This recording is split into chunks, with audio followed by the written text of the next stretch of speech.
So good day mga lods, for this vlog ay titignan natin yung difference nung Yamaha oil filter na nabili natin sa mismong Yamaha Urdaneta City branch, and then yung 25 pesos na oil filter na Yamaha din na nabili naman natin sa Shopee. So buksan muna natin itong nabili natin sa Shopee.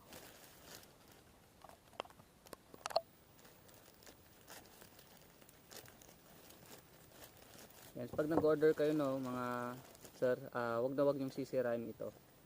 Kasi pag nag-refund kayo, kailangan niyo ito.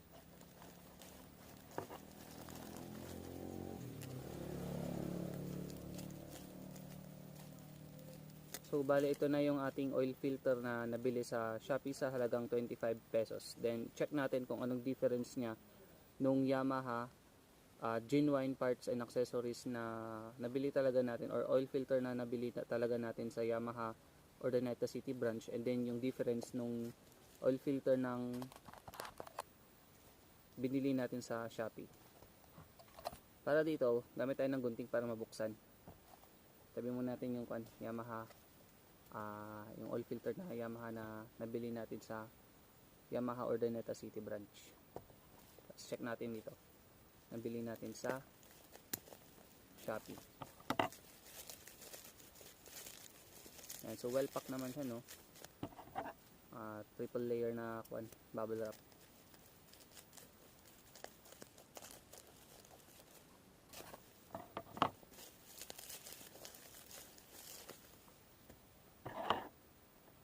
So ito na nga yung difference ng oil filter na nabili natin sa Shopee, and then yung oil filter na nabili natin sa mismong branch ng Yamaha. So packaging difference muna. So kung titignan ninyo, mas malaki yung oil filter na box nung galing sa Yamaha branch kaysa yung oil filter na nagamit or nabili natin sa Shopee. And then tignan natin yung mga features niya. Dito is halos magkaparehas lang naman sila, pero mas matingkad yung red na kulay ni Yamaha, yung oil filter na nabili natin sa Yamaha. And then kung titignan yung sa packaging, medyo medyo damage. Hindi naman damage, pero may tupi-tupi sa box nung galing sa Shopee. Ayan, so tignan natin yung face nila. So ito yung isang face nung dalawa. Kung mapapansin nyo, mas matingkad yung red print nung oil filter na nabili natin sa Yamaha branch. Ito medyo mapusyaw, faded kumbaga. Next, dito naman, ayan, so dito sa next yan, sa next face nya, okay, yan, so mas malaki yung imprint ng Yamaha letters or word ni oil filter na nabili natin sa Shopee kaysa yung sa branch. Next, dito naman, kung mapapansin nyo, meron siyang codes, meron siyang mga numbers dito, yung nabili natin kay Yamaha. Made in Indonesia. Yan, made in Indonesia. May sticker, may barcode. So talagang legit. While dito dito sa isa, halos walang sticker. Wala siyang sticker. Tapos walang barcode. Wala siyang barcode. And then walang nakalagay na galing sa Indonesia. Tsaka mas detailed yung information na makikita natin dito sa oil filter na nabili natin sa Yamaha branch. So yun, yung face nila, yung different face. So parang mas legit to yung sa may branch. Okay, dito naman sa taas, yan, sa baba Yan, as you can see, no, ganyan yung difference nila sa size. Tapos sa baba, may mga numbers pero hindi ko alam kung anong meaning ng mga ito. Yan, sa taas, yan. Tapos may nakalagay pala dito sa sa may oil filter na nabili natin sa Shopee na sabi dito, this carton is made from recycled paper. Yun, recycled. Gamit sa recycled paper ito. Itong Yamaha or oil filter na nabili natin sa Yamaha, walang nakalagay na ganun. Okay, reveal na natin yung dito pala sa taas. Kung papansin nyo, walang mga nakasulat dito sa taas nung oil filter na nabili natin sa Yamaha branch. While dito sa nabili natin sa Shopee with the price of 25 pesos, merong nakalagay. Yan. Yamaha Genuine Parts and Accessories. Then meron siyang seal, of course. Ito naman wala. So reveal na natin yung kanilang loob. So una muna natin buksan yung kay Yamaha branch na oil filter. Okay, buksan natin. So ito siya. Yan.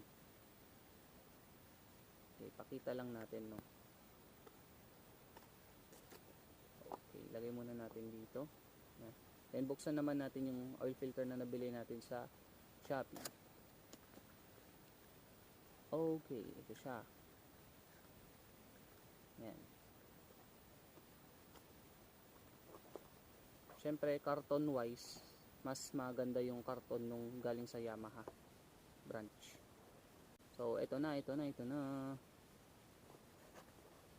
Color difference ng oil filter.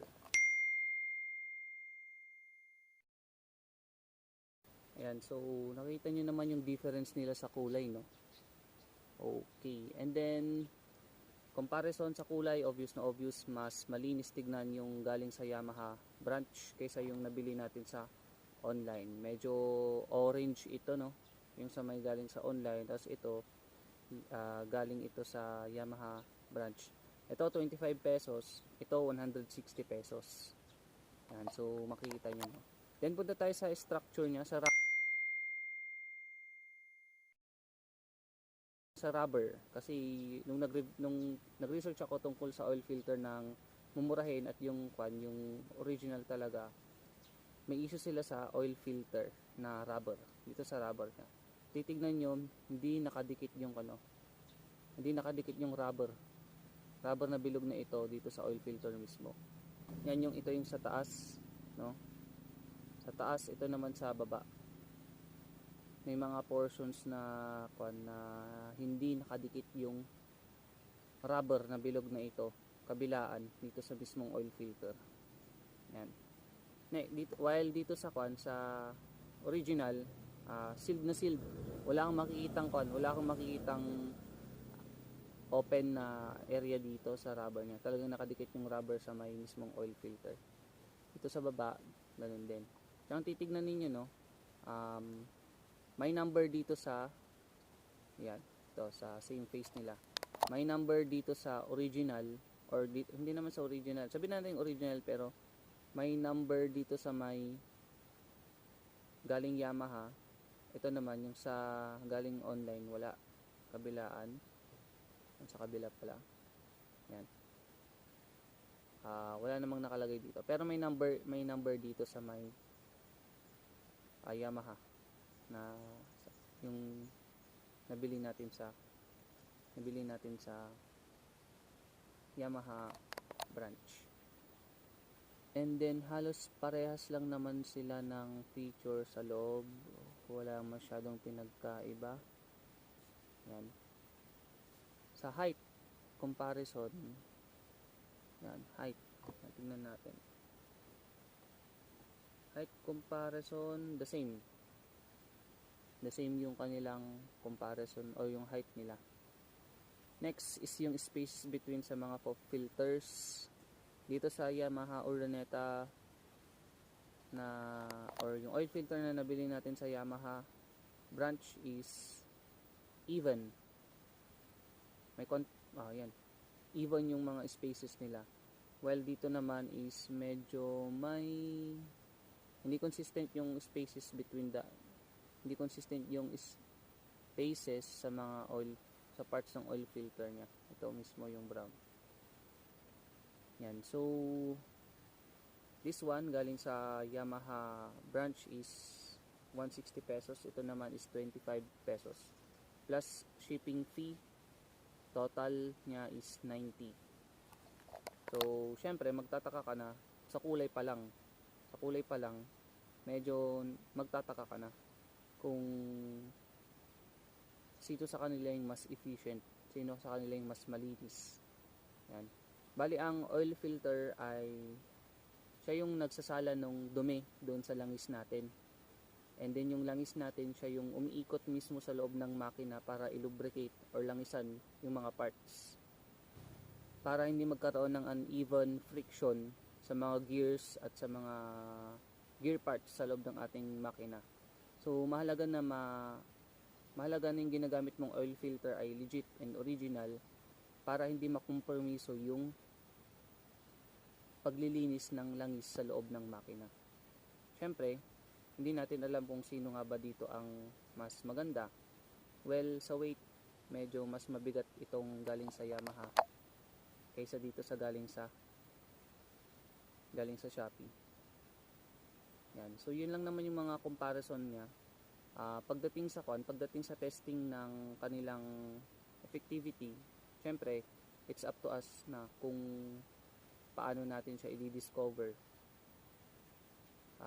Comment down kayo below sa baba kung ano nga ba yung mga experience nyo sa mga ganitong klase, yung mga oil filter na nabibili sa online na mas mura kaysa yung sa original talaga na, or yung oil filter talaga na nabibili sa Yamaha branches. Yan. So sa vlog na ito, ipinakita ko sa inyo yung difference nila sa color, sa structure, sa numbering, sa height, sa boxes, feature ng mga boxes, ganun din yung height. So, yung discussion about the performance ng dalawang oil filter na ito is up to us, guys, kasi hindi naman natin siya mame-measure kung hindi natin siya gagamitin. So, i-comment down nyo mga sir kung ano nga ba yung mga experience nyo dito sa mga mumurahing oil filter versus dito sa mga oil filter na nabibili natin sa Yamaha branches. Kahit pa paano ay nabigyan ko kayo ng basic review doon sa oil filter na nabibili sa Yamaha branch and then yung oil filter na nabibili sa Shopee. So, mas mura and then mas mahal. Payo ko lang sa inyo, pag gagamit kayo ng materials para sa inyong motor, ay huwag nyong tipirin. Kung ano nga ba yung recommended or ano nga ba yung mas maganda, syempre yun yung gagamitin natin para hindi makompromisa yung maintenance ng ating mga motor. At syempre, hindi siya magkakaroon ng long-term effect na negative. So kung nakatulong sa inyo yung video kong ito, nabigyan ko kayo ng information, please like, share, and subscribe. And don't forget to click the notification bell sa taas para updated ka sa lahat ng aking mga videos. Maraming salamat and stay safe. God bless.